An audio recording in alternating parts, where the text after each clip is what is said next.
नहमदुहु व नुसल्ली अला रसूलिल करीम अम्मा बाद फ़अऊज़ु बिल्लाहि मिनश शैतानिर रजीम बिस्मिल्लाहिर रहमानिर रहीम कुल लिल मुअमिनीना यग़ुज़्ज़ू मिन अब्सारिहिम व यहफ़ज़ू फ़ुरूजहुम ज़ालिका अज़्का लहुम सदक़ल्लाहुल मौलानाल अज़ीम रब्बि इश्रह ली सदरी व यस्सिर ली अमरी वहलुल उक़दतम मिन लिसानी यफ़क़हू क़ौली। बातिल रोज़े अव्वल से इस्लाम के ख़िलाफ़ बरसरे पेकार है। वो इस्लामी तहज़ीब, मुआशरे और इक़दार को हर तरह से मिटाने की कोशिश कर रहा है। वो इस्लाम के ख़िलाफ़ हर तरह का हरबा इस्तेमाल कर रहा है। तो जिस तरह वो दीगर तरीक़ों से इस्लाम को मिटाना चाहता है, उसके जालों में से एक जाल बेहयाई और बेपर्दगी का भी है। वो मुआशरे के अंदर, खुसूसन इस्लामी मुआशरे के अंदर बेहयाई और बेपर्दगी पैदा करना चाहता है। वो ख़ुद तो जानवरों की सी ज़िंदगी गुजार रहे हैं, लेकिन वो चाहते हैं कि मुसलमानों के अंदर भी ये चीज़ आ जाए, मुसलमान भी बेहयाई का शिकार हो जाएं, ये इनकी ज़िंदगी भी जानवरों की तरह हो जाए, इंसानियत से ये निकल जाए। इस्लाम और दीगर मज़ाहिब में यही फ़र्क है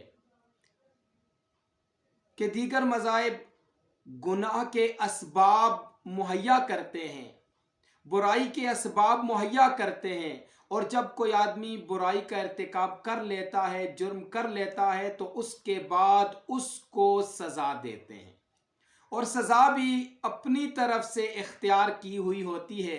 कभी वो सज़ा इंतहाई ज़्यादा नरम होती है और कभी हद से ज़्यादा सख्त होती है, लेकिन उसके मुकाबले में इस्लाम एक मोतदिल दीन है। इस्लाम उन असबाब ही से रोक देता है कि जो बुराई पर आमादा करते हैं, उन असबाब ही को ख़त्म कर देता है कि जिसकी वजह से कोई इंसान जुर्म करता है या बुराई में मुब्तला होता है। मिसाल के तौर पर यूरोपी मुआशरे को देख लें, गैर इस्लामी मुआशरे को देख लें कि वो लोग बेपर्दगी और बेहयाई का सरेआम इर्तिकाब करते हैं, और फिर अपने साथ होने वाली ज़्यादतियों पर आवाज़ बुलंद करते हैं, चीखो पुकार करते हैं कि हमारे साथ ये जुल्म किया गया, हमारे साथ ज़बरदस्ती की गई है। आज फ़लाँ जगह किसी औरत से ज़्यादती की गई, उसे कत्ल कर दिया गया। फ़लाँ जगह नाउज़ुबिल्लाह किसी बच्ची पर जुल्म किया गया, उसके साथ ज़्यादती की गई, ज़बरदस्ती की गई, और फिर उसे कत्ल कर दिया गया। फिर इस चीज़ को बहाना बनाकर इस्लाम से बगावत करते हैं। कभी औरतों के हुकूक की बात की जाती है, कभी अपनी मर्जी और अपने इख्तियार की बात की जाती है। तो ये वो असबाब हैं कि जो खुद पैदा करते हैं, वो खुद बुराई के असबाब मुहैया करते हैं, और फिर बुराई पर वावेला किया जाता है कि हमारे साथ ये बुराई हो चुकी है। जब आप रकम सरेआम रख देंगे और फिर चोर उठाकर ले जाएंगे, डाकू उठाकर ले जाएंगे, और आप वावेला करें कि ये डाकू रकम मेरी उठाकर ले गया है, तो हम इस जुर्म में आप भी शरीक हैं कि आपने खुद उसको मौका दिया है। अगर आप वो अपनी पोशीदा चीज़ ज़ाहिर ना करें कि जिस पर मक्खियाँ बैठने का ख़तरा है, तो उस पर मक्खियाँ नहीं बैठ सकेंगी, लेकिन अगर आप अपनी खाने पीने की कीमती अशिया उसको डाकेंगे नहीं, उसको ज़ाहिर कर देंगे, तो मक्खियाँ उस पर ज़रूर बैठेंगी। फिर आपका उस पर वावेला करना और चीखो पुकार करना फजूल है, बल्कि मुजरिम आप भी हैं। वैसे इसी तरह इस्लाम मर्दों औरत के हुकूक बयान करता है, और औरत के लिए जो हुकूक इस्लाम बयान करता है वो सबसे ज़्यादा बेहतरीन है।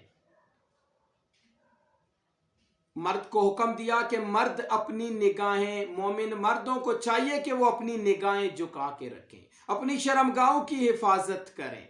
यही उनके लिए ज़्यादा पाकीज़ा है, मुआशरे के लिए भी पाकीज़ा है और उनके लिए भी पाकीज़ा है, अमन व अमान का सबब है उनके लिए।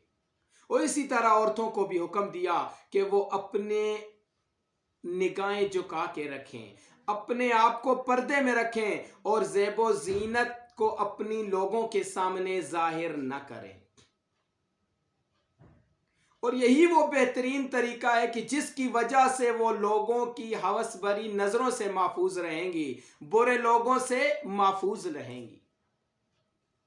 ये हुक्म तमाम लोगों के लिए, तमाम इंसानियत के लिए, कि जो इस برائی سے، اس قسم کی زیادتی سے بچنا چاہتے ہیں، معاشرے کے اندر فساد کو ختم کرنا چاہتے ہیں، بالخصوص ان لوگوں کے لیے کہ جو اپنے آپ کو مومن اور مسلمان کہتے ہیں، ان کے اوپر یہ لازمی ہے، ان کے اوپر یہ فرض ہے کہ وہ اپنے پردے کا خیال رکھیں، اپنے زیب و زینت کے اعضاء کو چھپائیں، جو شریعت نے ان کے لیے حدود مقرر کی ہیں ان سے تجاوز نہ کریں، اور جو مرد یا عورت اپنے پردے کا خیال نہیں رکھتا، اپنے اعضائے شرم کو چھپاتا نہیں ہے، وہ حرام کام کا ارتکاب کرتا ہے۔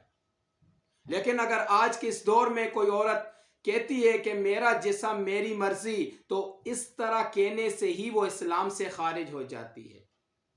لیکن آج افسوس کی بات ہے کہ غیر ملکی تنظیمیں فنڈنگ کرتی ہیں اور مسلمانوں کے اندر بے حیائی پھیلانے کے لیے مسلمانوں ہی میں سے لوگوں کو خریدا جاتا ہے، اور وہ لوگ بھی یہ واویلا کرتے ہیں کہ ہمارا جسم ہماری مرضی، اور نعوذ باللہ وہ اسلام سے آزادی چاہتے ہیں۔ حقیقت میں یہ لوگ امن نہیں چاہتے، اصلاح نہیں چاہتے، بلکہ وہ خود جانور ہیں اور جانوروں کی طرح زندگی گزارنا چاہتے ہیں۔